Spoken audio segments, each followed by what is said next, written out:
We have Gravity's leading the field. We've got 12 Years a Slave, American Hustle, Yeah. doing very well. What's your impression of those? Are you surprised or kind of expected those to be the front Well, runners?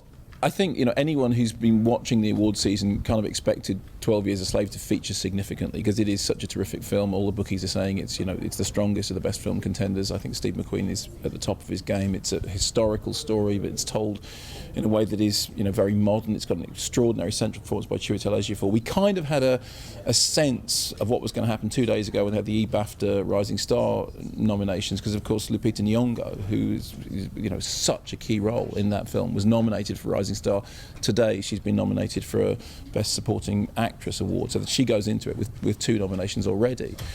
So I was expecting to see that. It's great to see Gravity doing so well because a really smart genre science fiction movie that's got Alfonso Cuarón's the director. It has 2 Hollywood stars, and yet it's shot here and based entirely on British visual effects talent. Those extraordinary visuals. The first time I've ever thought that a 3D film actually looked better in 3D than in 2D, and that's all to do with the brilliance of British technicians. And then, Captain Phillips. I remain a huge fan of Paul Greengrass. It's a very recent story, but he tells it in a way which is urgent, really puts you there on that ship. And how great to see not just a nomination for Tom Hanks, but also for Barkhad Abdi, a total newcomer, who really holds his own against Tom Hanks in the drama.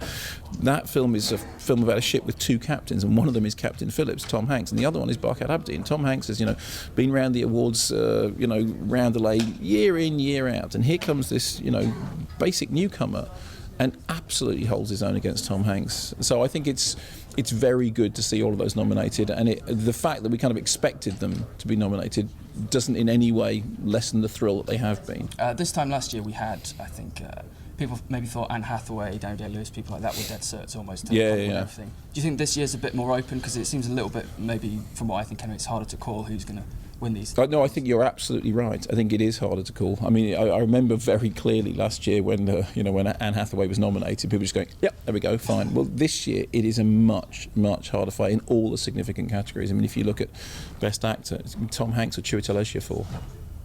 I mean, there's only 2 of the nominees, and I think it's almost impossible to call it between them.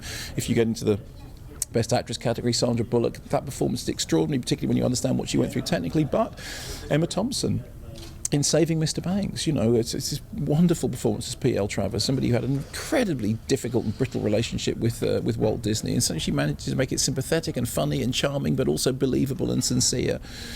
So I think it's a very, very hard-fought battle in all the major categories, but I think that makes it more interesting. I mean, wouldn't you rather go into an awards ceremony not knowing? Is your hunch taking you to 12 Years a Slave to maybe be the film, or do you think there will be?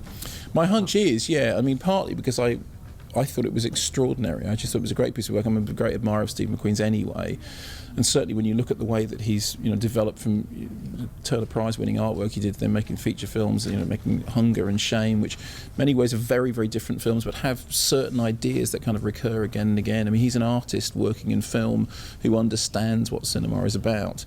And you have that wonderful central performance by Chiwetel Ejiofor, and then Michael Fassbender, and then Lupita Nyong'o, who I hadn't seen her before. And you watch that performance in 12 Years a Slave, it's so central, and it's such a difficult role.